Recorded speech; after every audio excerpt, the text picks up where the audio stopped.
gente vai falar agora sobre relações internacionais e a gente, no papo anterior, falando de COP, citamos a China e falamos de inúmeros aspectos da economia chinesa. Aliás, a China que não teve a presença do Xi Jinping aqui na COP, mas tudo que diz respeito à China é superlativo, né? Seja na economia, seja na questão bélica, nas relações com os demais países e principalmente nas relações com os Estados Unidos, que talvez aí esteja a principal nevralgia e preocupações, que impacta de uma maneira brutal tudo, né?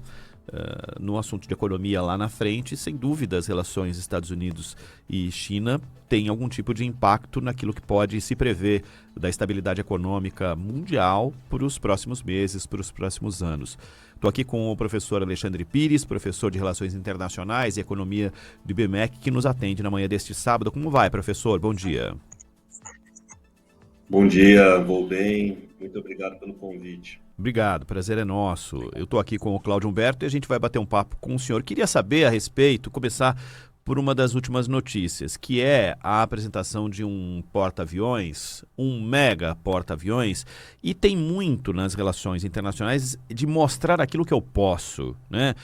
Tem aqueles que só podem mostrar. A Coreia do Norte normalmente faz apresentações da capacidade bélica dela em praça pública e o Kim Jong-un gosta disso, né? De mostrar, é uma aliada da Rússia, também uma preocupação, mas sempre muito na demonstração visual daquilo que a Coreia do Norte é capaz. Da China, a capacidade é gigantescamente maior e a apresentação desse porta-aviões imediatamente mereceu uma similarização com aquilo que os Estados Unidos são capazes de apresentar também na indústria bélica. Essa apresentação, testes nucleares, vão se tornar cada vez mais frequentes nas relações de poderio entre Estados Unidos e China?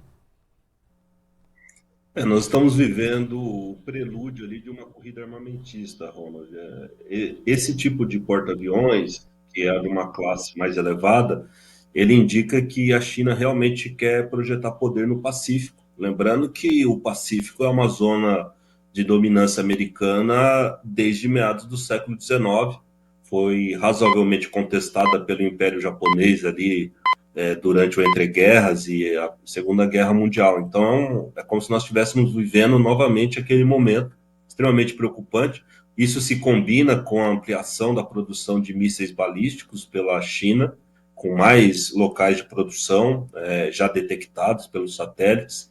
Então, nós estamos, sim, num contexto novo, extremamente preocupante, porque a lógica é aquela: se a China tenta aumentar o seu poderio, os outros países também têm que fazer isso, não só os Estados Unidos. Aí a Inglaterra tem que fazer a mesma coisa, a Austrália tem que fazer parceria com a Inglaterra e com os Estados Unidos para ter submarinos e capacidade de defesa.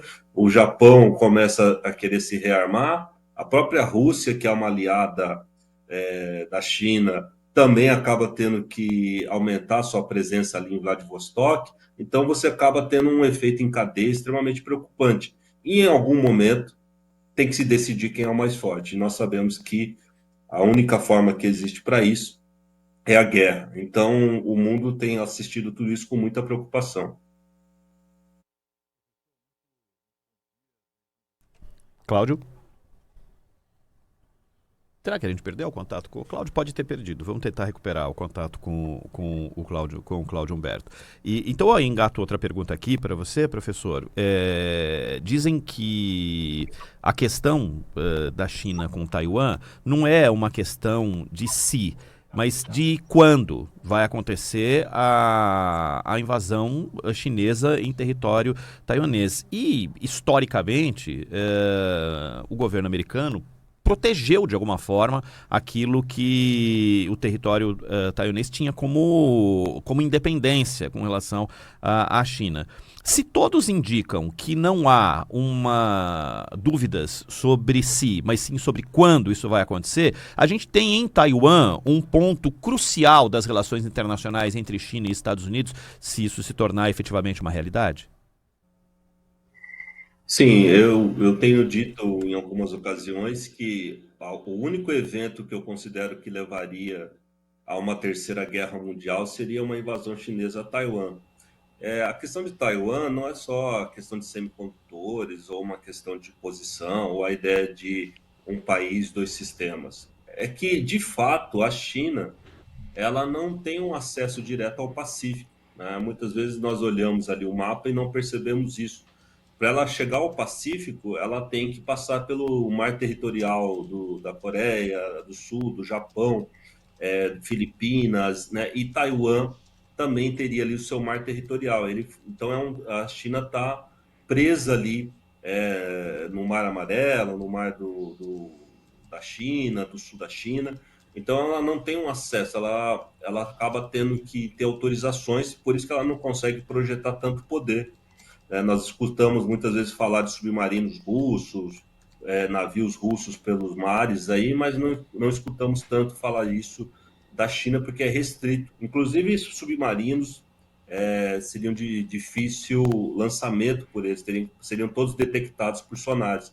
Então, é uma questão de poder crucial, né? E isso colocaria os Estados Unidos em xeque no Pacífico. As pessoas olham muito para os Estados Unidos pensando no Atlântico, né? Mas os Estados Unidos têm ali como a sua grande zona de influência no mundo há muito tempo, né? Então, essa situação de Taiwan seria das mais preocupantes, como você bem disse, né? Taiwan era o representante do povo chinês até os anos 70, né? Nas Nações Unidas, depois perdeu esse status, os Estados Unidos desreconhecem, digamos assim, Taiwan, e aí o assento é passado para a República Popular da China, e o tratado que havia de proteção mútua é rompido, e aí nós temos os Estados Unidos tendo essa forma, digamos, informal de manter relações com Taiwan e a proteção, ou seja, fornece armamentos, tem missão diplomática, mas não tem embaixada, e aí fica nesse limbo, e é um limbo extremamente preocupante, porque a China tem se assanhado cada vez mais sobre o território taiwanês. Professor, muito bom dia. Bem-vindo aqui ao nosso programa. Ronald, eu falei aí, mas eu acho que Falou, as carrapetas. mas as carrapetas estão corrigidas, Cláudio, vamos que vamos. Mas enfim, eu queria pedir a Maria Eugênia para mostrar uma foto que eu mandei aí, que é uma foto que, enfim, do desfile militar do Brasil no último dia 7 de setembro. Olha que tristeza. Nós estamos vendo aí, para quem não vê pelo YouTube, a foto de uma coisa que parece um foguete, um foguetinho, né? Na carroceria de um caminhão do Exército Brasileiro. Esse aí é o poder de fogo do Brasil. Né? Eu queria perguntar ao professor exatamente isso, né? Qual é o protagonismo que o Brasil pode ter quando a gente vê lá o Trump exibindo porta-aviões, né? Recentemente, durante um encontro com Vladimir Putin, os dois atravessavam a pista do aeroporto lá, né, entre o avião e a estação lá do aeroporto, e aí na mesma hora passou aquele super caça, aquele que parece uma asa de morcego, né, por cima dos dois, assim, uma exibição de uma coisa completamente maluca, né, mas faz parte desse teatro aí, de exibição de bíceps, né, a que se referiu o nosso Ronald. E e eu gostaria de saber isso. Qual é o apito que toca, que pode tocar o Brasil nessa história toda, né? O Brasil, você sabe quando eu vi essa foto aí desse foguetinho do Brasil no desfile militar de 7 de setembro, me deu uma vontade de dar um troco, sabe? Dar uma grana, ligar lá, ministro da Defesa, que é até boa gente, ministro, eu estou mandando, eu queria fazer uma doação, como é que eu faço e tal, né? Mas depois eu me lembrei que esses caras não fazem outra coisa, né, a não ser nos explorar, arrancar o nosso dinheiro através de impostos. E aí, não, dinheiro eles têm algum, né? Tem muito mais do que a nossa capacidade de fazer uma vaquinha para colaborar para que o Brasil não passe vergonha enfim, os brasileiros não passem esse tipo de vergonha, né? Mas e aí estendendo além disso, professor, eu queria que o senhor depois pudesse fazer uma apreciação sobre o que nós estamos vendo, ouvimos agora na reunião de cúpula da COP30, né? Foi a ausência dos presidentes dos Estados Unidos, da China, da Rússia, da Índia, né? São, enfim, os principais países do planeta, na Europa, inclusive, os dirigentes, os chefes de governo, enfim, não tiveram, ignoraram completamente enfim, essa COP, deixaram foi uma coisa constrangedora, humilhante para o governo brasileiro. Nós vemos também que os países do Mercosul deram uma banana para o Brasil, ou para a COP30. Tem havido aí uma sucessão de eleições no nosso continente aqui, sobretudo no âmbito do Mercosul, que a direita tem vencido, mas a esquerda venceu no Uruguai. Eu não percebi a presença do presidente do Uruguai, nem ele apareceu na COP30 para prestigiar digamos assim, o companheiro de lutas, né, que é o também esquerdista Luiz Inácio. E aí eu fico, puxa vida, não veio ninguém do Mercosul, né? Bom, eu conversei com diplomatas e tal, eles suspeitam que foi ali meio que uma articulação do Javier Milei, ou esses presidentes do Mercosul claramente têm uma posição crítica em relação ao presidente do Brasil, que por acaso, neste momento, é o presidente do Mercosul. Ele exerce a presidência rotativa do Mercosul. E os países do Mercosul ignoraram a COP30. E aí, quando você vê num plano maior, né, mais importante, mais relevante, tem os BRICS. Sabe quantos países do BRICS compareceram à COP30? Nenhum. Nenhum. Não veio a China, não veio a Rússia, não veio nem a África do Sul, não veio ninguém. Alguns nem mandaram representantes, né? E aí eu queria saber do senhor exatamente isso. Esse claro isolamento que foi imposto ao presidente Lula tem a ver com o quê? Tem a ver com o mundo se rendendo, digamos assim, às conveniências do Donald Trump? Ou as pessoas não querem aparecer na foto com o presidente brasileiro? Bom dia, Cláudio Humberto.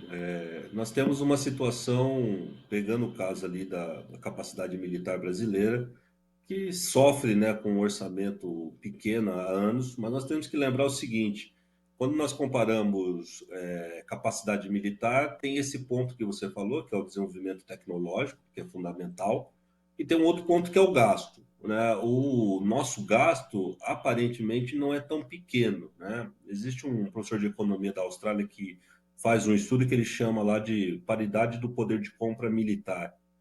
Quando nós olhamos assim, o gasto militar do Brasil é equivalente, por exemplo, ao da Inglaterra, né, do Reino Unido, né? Mas por que isso? É porque o soldado brasileiro custa mais barato, outras coisas custam mais barato, então o nosso gasto acaba equivalendo.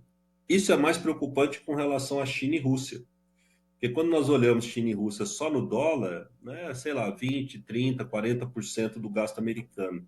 Mas quando olhamos esse critério aí do poder de compra militar, os dois somados estão em torno de 80% do gasto americano, só que com tecnologia avançada. Tá? Então, nós temos sim um gasto militar razoável, mas ele não é dirigido para pesquisa e desenvolvimento militar, é um gasto dirigido para manutenção de pessoal, né? Sabendo que os nossos militares fazem diversas funções que não são ligadas a combate, né, a mobilização.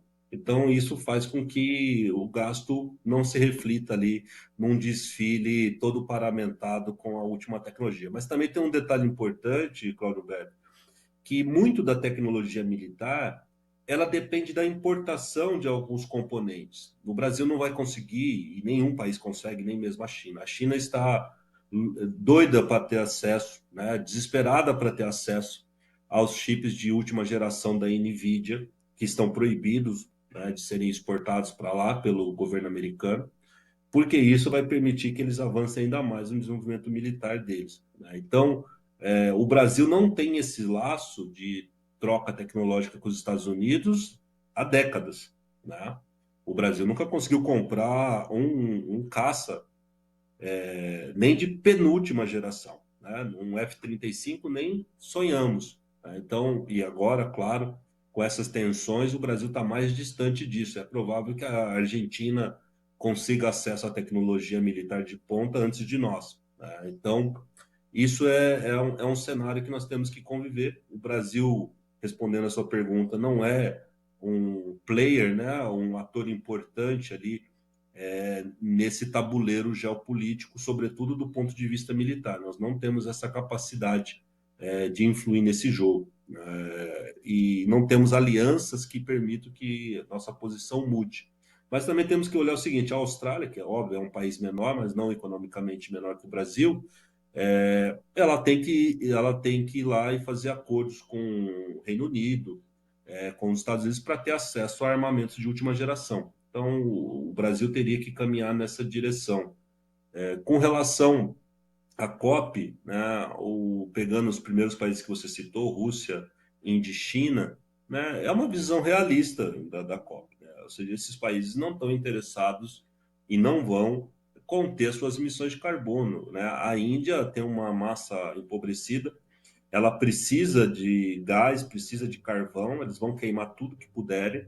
A China também, né, já está esgotando suas capacidades hidrelétricas, já tem várias usinas nucleares, está queimando todo o carvão que pode. Né? A Rússia também não tem nenhum interesse nessa pauta. Estados Unidos muito menos, porque estão fazendo extração de gás de xisto, frac, tem petróleo, tem muito combustível fóssil, não vão fazer essa transição. E os nossos o grande ali ator que aparece seria a União Europeia.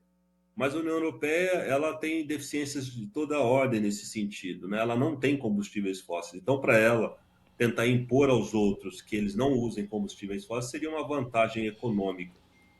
E, ao mesmo tempo, conter o uso de energia nuclear. Então, assim, a COP30 só interessa para a União Europeia. E para o Brasil, claro que é interessante. Nós temos energia hidrelétrica, que já está esgotada praticamente, temos poucas reservas de fósseis, e aí há essa aposta, que eu acho extremamente equivocada. O Brasil não vai crescer, não vai se desenvolver, se não lançar a mão ali de um uso maior de combustíveis fósseis. Não tem como. Nós temos que importar gás da Bolívia, da Argentina, extrair petróleo, né, avançar em energia nuclear. É uma pauta que tem um aspecto, digamos, mais ideológico, né, Cláudio Alberto? Não é uma questão pragmática. O Brasil vai ficar pobre se ele continuar participando dessas rodas de conversa. E talvez os nossos parceiros argentinos, paraguaios e uruguaios simplesmente perceberam que não era de interesse. Eu acho que não tem uma questão com o presidente Lula, né? Mas mostra que é um fracasso, sim, do plano do Lula, que é o plano desse governo, dele se tornar um grande mediador internacional.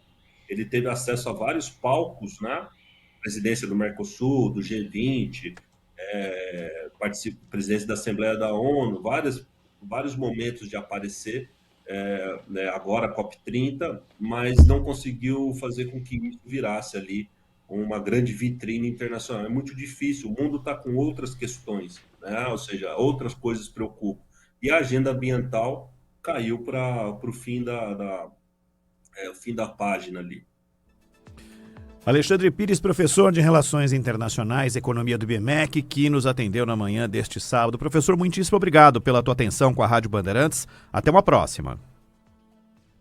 Até uma próxima. Muito obrigado pelo convite. Ronald e Cláudio Humberto. Valeu, muito obrigado.